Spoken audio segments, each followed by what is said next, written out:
Hello, Serge here for the Backyard Driving Range.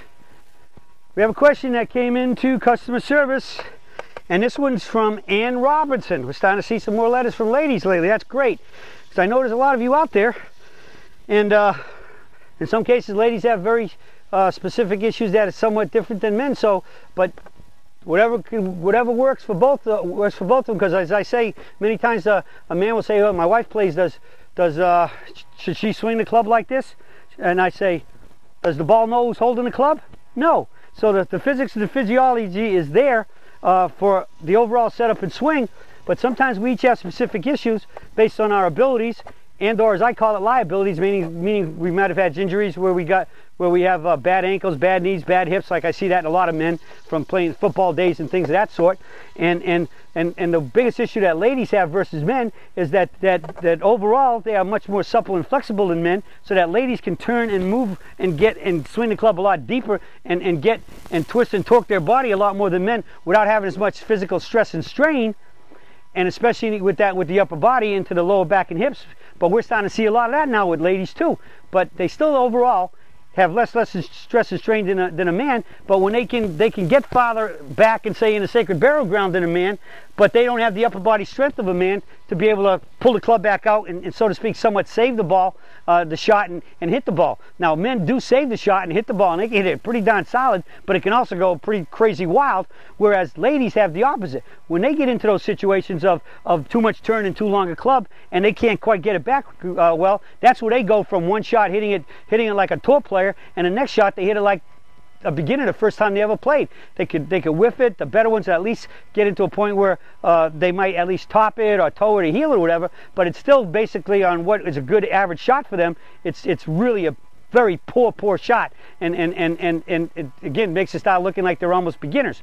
So we're dealing with we can deal with the same issues, but we get different results in terms of the problem. So Ann writes a question, and it's really simple, one line and to the point. I wish you would do a segment on your golf swing using a driver and long woods, as we women use them more than long irons. Well, first off,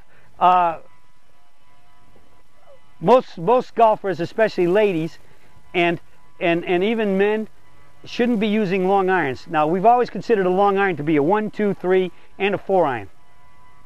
Today, there's almost nobody on a PGA Tour, very few. You can probably count them on one hand, PGA Tour players who use a 2 iron, except unless sort of like at the British Open, a few more might take it out, because we know over there, even on many of the British Open courses, the fairways are not as well watered as here in the United States, and they're much harder, and the ball rolls a lot more. So all you get, if you could get 50, 60 yards roll over this, so you take a 2 iron and just hit a bullet off a tee, and that ball hits, it just runs like a bowling ball right down the fairway.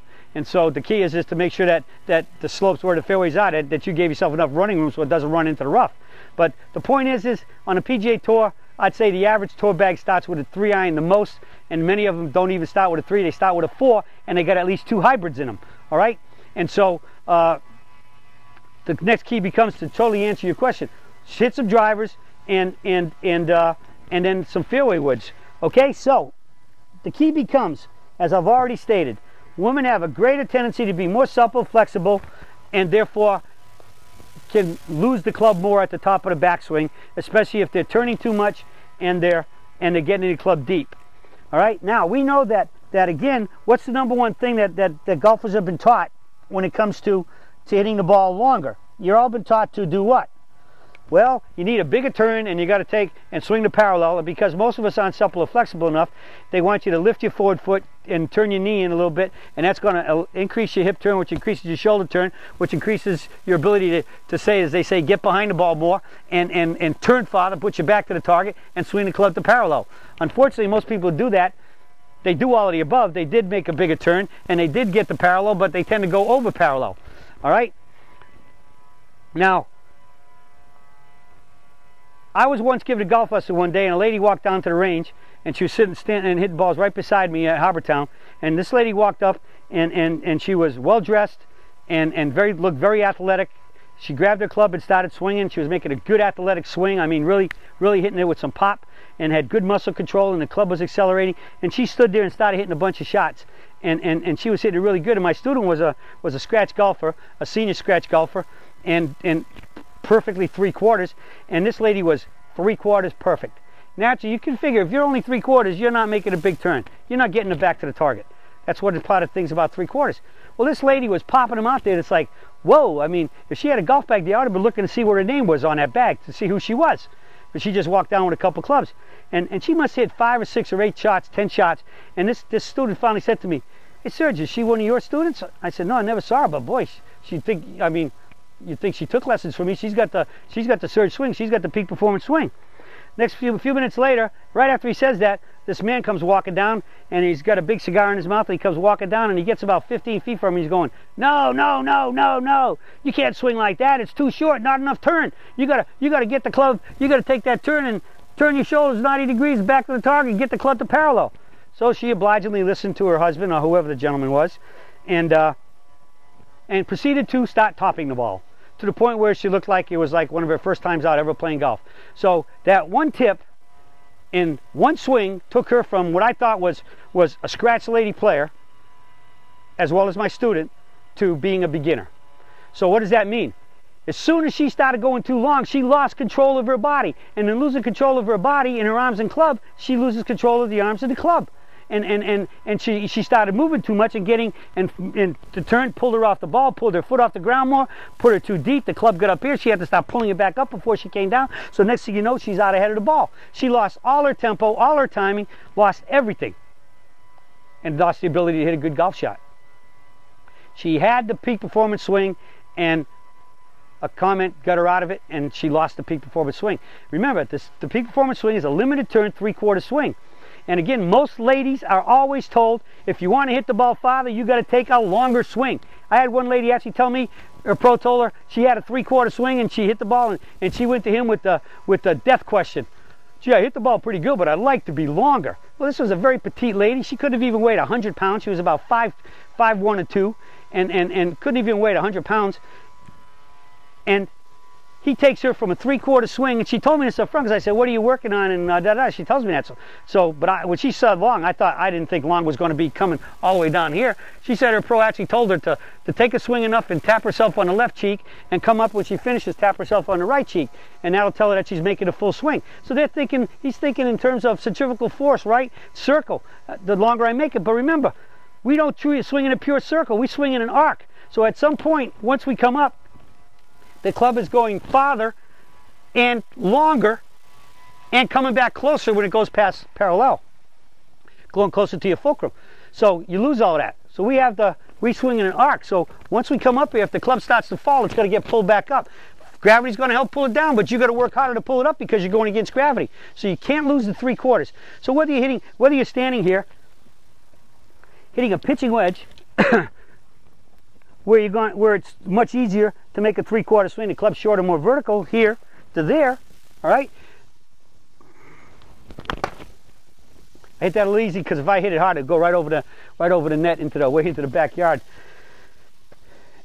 So, or getting to the driver, you still have to maintain the 3/4. You have to come in here and you still have to make it 3/4. That means your lower hand has to work harder to make sure you stay at 3/4. So when it's up, as soon as you transition, it's automatically coming straight down. You got gravity helping you instead of hurting you. When you come up here and go to parallel, it's going down, but then you got to pull it up again before it comes down. That's a 4-directional backswing. Up, down, up, down. Here you only go up, down. So the club stays light and it's down. So even all the way to the driver in the fairway woods, you have to still stay 3/4. So you can just pull it down and swing right on up to the forward swing. Remember, we don't hit the ball with the backswing. The backswing creates power by getting us in the right positions with the muscles stretching properly. To when I fire the other way, the extended muscles, the ones that have been stretched and elongated, fire this way. They then just fire and snap the other way. But if you overswing, you've broken your muscles down. They've lost their snap. So without snap, there's no crackle and pop when you hit it. All right, and that's why I call this the Big Bang Theory in terms of swinging forward. Boom, you just bust it right there. I see my tee really flew out here, so I'll tee one up here. So even with the driver, we still have to keep the 3/4.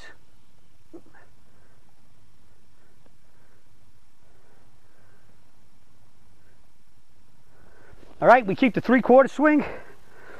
Same thing. I try to make the same swing. This club doesn't know I just changed from the wedge to the driver. Okay? And the same thing goes with your fairway woods. And in some cases, that's why, in many cases, if you're a lady and a senior, you don't need really a 3-wood.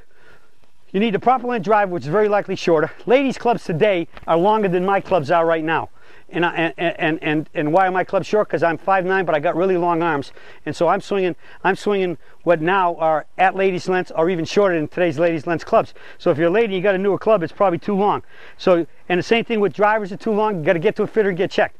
Last but not least, make sure that in most cases you don't need actually 3 woods and 4 woods or 5 fairway woods. What you need is to get into 3, 4, and 5 hybrids, because they're tremendously shorter. Like this is about a 4-wood hybrid, and next to my hybrid, it's a true hybrid. Next to my 5-wood, you can see that this club is what? It's over 2 inches shorter, and it goes about 15 to 20 yards shorter. Yeah, but I can still hit 5 woods. But for most of you ladies, you need to stay in purer hybrids. In fact, on the LPGA Tour, they say the majority of the clubs in the ladies' bag stop at a 5-iron. Some only go up to 6-iron, and they're replacing the 3, 4, 5-irons with hybrids, which are shorter than regular fairway woods and just a little bit longer than the irons, but they're designed differently. The weight's back more, and you can hit the ball up in the air better. So you don't really need hybrid woods in your bag. You need hybrids. And so that's a good point. But the key is, no matter what, fairway woods too, it's still 3/4 backswing and swing up to a tee finish, recoil and relax, and you'll do it. I'm a swing the club does not swing me. Once you start turning too much, and especially with ladies, many of them I still see too much of that, you got to keep the wide knees out with pressure. Level knees, just stand there and fire to the finish. You resist the left knee in the backswing, but once you transition, that right knee fires into the ball and through to get to the tee finish, okay? So I'm a swing the club does not swing me. You have to control your body, which will control the club. And the best way to do that is the Peak Performance limited turn 3/4 backswing. Okay? That's it for the search for today. For ladies, gentlemen, children, anybody, if you want to swing better, control your club. You got to do that by controlling your body. That's it for today, and I'll be talking to you all again soon.